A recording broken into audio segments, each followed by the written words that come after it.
বিসমিল্লাহির রহমানির রহিম।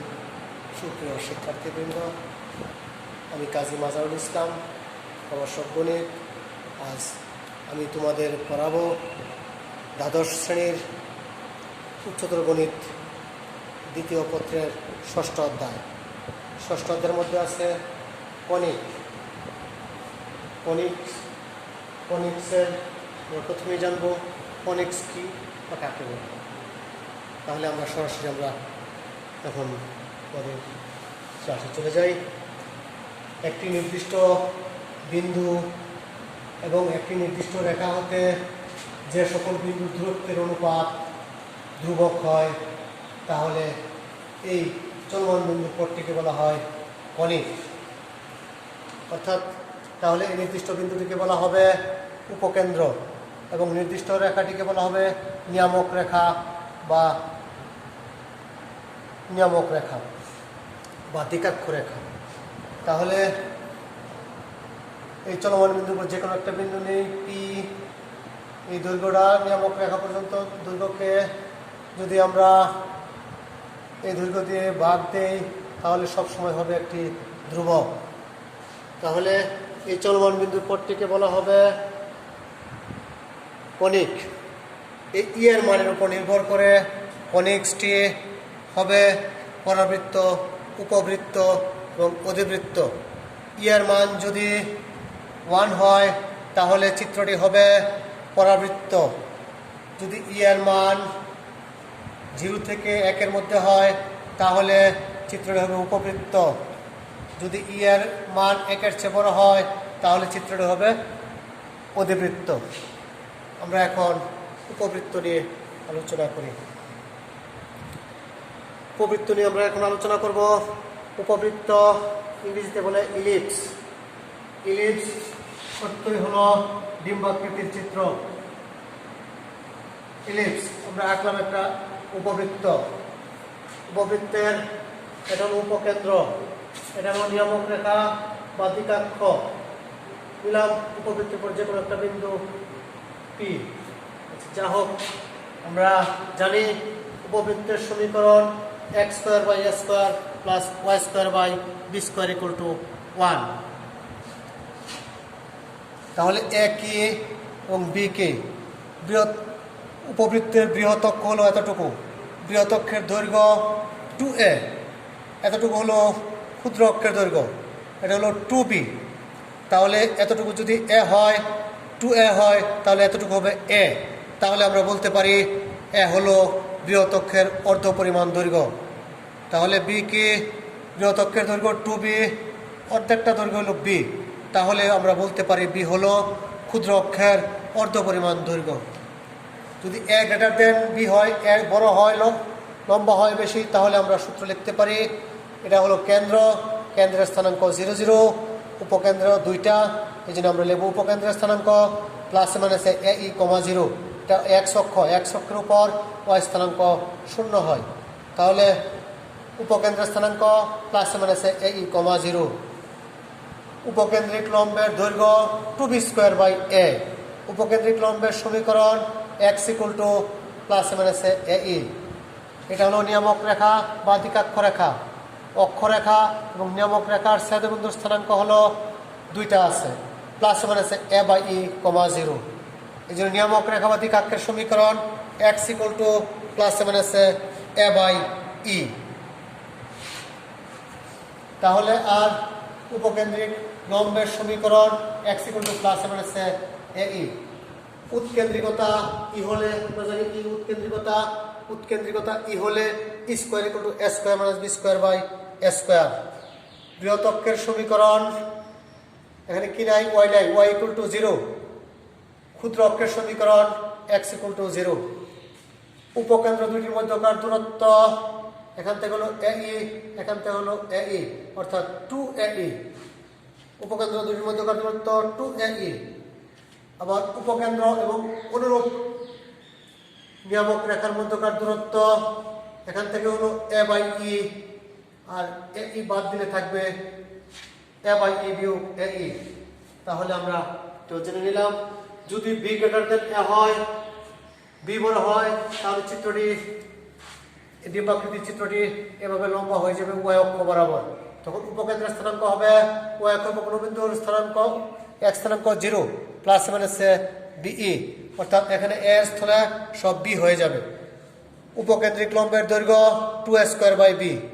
নিয়ামক রেখার সমীকরণ y = প্লাস মাইনাসে বি বাই ই। উপকেন্দ্রিক লম্বের দৈর্ঘ্য 2a² বি। উৎকেন্দ্রিকতা ই হলে উৎকেন্দ্রিকতা E square B square minus a² by a square. এবং বৃহৎকের সমীকরণ x = 0, ক্ষুদ্রকের সমীকরণ y = 0। তাহলে এবার আমরা অঙ্কে যাই। সূত্রটি জেনে নিলাম, তোমরা ভালো করে সূত্রগুলো আবার পড়বে, চিত্র দেখে দেখে পড়বে, তাহলে মনে থাকবে। এখন আমরা অঙ্কে যাই। একটি অঙ্ক দেওয়া আছে 16x² প্লাস 25y² = 400। বলছে এই উপবৃত্তটির উৎকেন্দ্রিকতা, উপকেন্দ্র দৈর্ঘ্য, নিয়ামক রেখা, উপকেন্দ্রিক লম্বের দৈর্ঘ্য, উপকেন্দ্রিক লম্বের সমীকরণ এগুলো বের করো।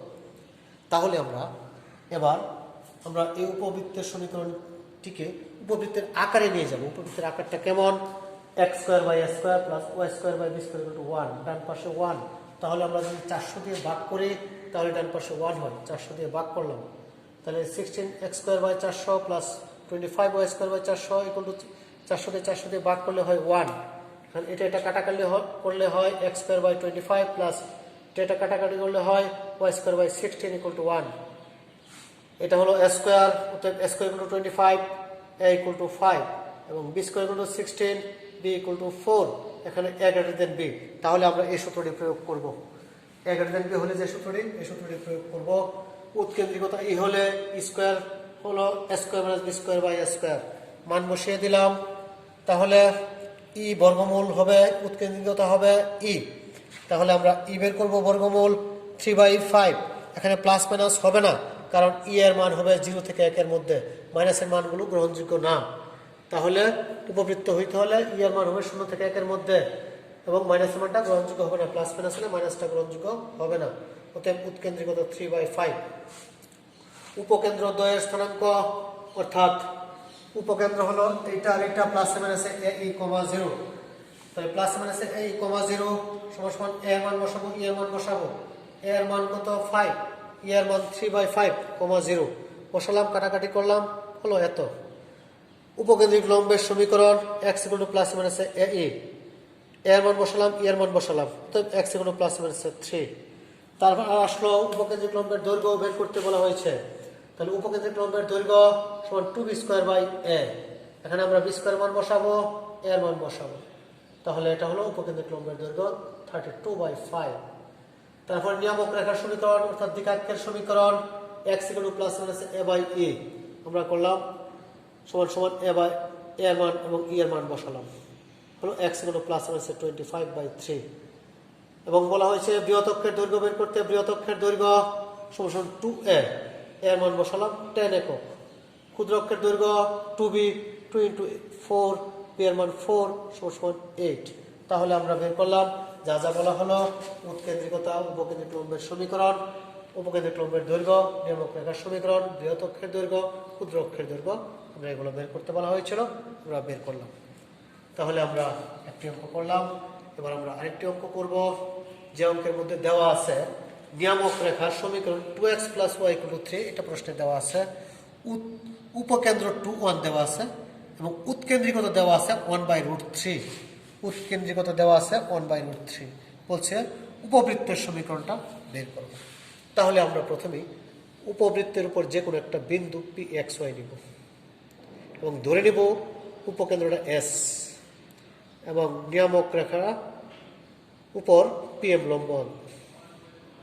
তাহলে আমরা মনে করি উপবৃত্তের উপর যে কোনো বিন্দু pxy, উপকেন্দ্র s এবং pm তার নিয়ামক রেখা, pm তার নিয়ামক রেখার উপর লম্ব। উপবৃত্তের সংজ্ঞা অনুসারে sp = epm। আগে জেনেছিলাম sp বাই pm = a, বা এই দৈর্ঘ্যটাকে এই দৈর্ঘ্য দিয়ে ভাগ করব, তাহলে হবে ধ্রুবক জেনে নিয়েছিলাম, বা আর গুণ করলে sp = epm। এটা হলো এই সূত্র দিয়ে আমরা অঙ্ক করব। তাহলে আমরা বলতে পারি উপবৃত্তের সংজ্ঞা অনুসারে sp = epm। sp দৈর্ঘ্য আমরা বের করব রুট ওভার বুঝ দ্বয়ের অন্তর হোল স্কোয়ার প্লাস কোটি দ্বয়ের অন্তর হোল স্কোয়ার, এবং ইয়ার মান বসাবো 1/√3, প্রশ্নে দেওয়া থাকবে। পিএম একটা বিন্দু থেকে একটা রেখার উপর লম্বের দৈর্ঘ্য বাইর করার সূত্র হলো এই বিন্দুটা দিয়ে এই রেখাকে সিদ্ধ করলাম, এক্স বসালাম এক্স এর জায়গায়, ওয়াই বসালাম ওয়াই এর জায়গায়, থিটাকে বামে নিয়ে আসলাম বাই রুট ওভার এক্স এর সহগ স্কোয়ার প্লাস ওয়াই এর সহগ স্কোয়ার এবং এর পরম মান। এবার আমরা বর্গ করলে পরম মান উঠে যায়, আমরা বর্গ করলাম এবং এটা সূত্র লিখলাম এক্স স্কোয়ার মাইনাস এত, এটাও সূত্র লিখলাম, তারপর এটা আসে 1/3 ইন্টু এটাকে বর্গ করা হলো, রুট ওভার কেটে যাবে, তারপর থাকবে 5, 3 5 15, এটাকে A plus A minus B এর সূত্র লিখি, A square minus 2ab plus B square. এখানে এগুলোকে সাজিয়ে লিখে ফেললাম, তারপরে এবার আর গুণ করলে হয় যা হয় লিখলাম, এখানে এগুলো হোল স্কোয়ার সূত্র লিখলাম এবং এই 3 এবং 2 দিয়ে গুণ করলাম, এটা 9 হয়, সবগুলো বামে নিয়ে আসলাম। বামে নিয়ে আসলে কি থাকে, 15x স্কোয়ার থেকে যদি 4x স্কোয়ার চলে যায় থাকবে 11x স্কোয়ার, 15y স্কোয়ার থেকে যদি y স্কোয়ার চলে যায় থাকবে 14y square minus 4xy, 60x থেকে প্লাসের 12x চলে যায় মাইনাসের 48x থাকবে, 30y থেকে প্লাসের 6y চলে গেলে মাইনাসের 24y থাকবে, 75 থেকে 9 চলে গেলে 66 থাকবে ইকুয়াল টু 0। ইহাই নির্ণয় উপবৃত্তের সমীকরণ। তাহলে আমরা দুটি অঙ্ক করলাম এবং এই নিয়মের মধ্যেই বাকি অঙ্কগুলো আছে, তোমরা বাসায় প্র্যাকটিস করবে এবং আমরা কিছু অঙ্কের সমাধান করে দেব, তোমরা বাসায় এগুলো করবে। এবং সরকারি পক্ষ থেকে করোনা ভাইরাসের কারণে যেসব নির্দেশনা দেওয়া আছে আমি মনে করি তোমরা এগুলো মেনে চলবে এবং ভালো থাকবে। আজকের মতো আমার ক্লাস এখানে সমাপ্তি ঘোষণা করছে। আল্লাহ হাফিজ।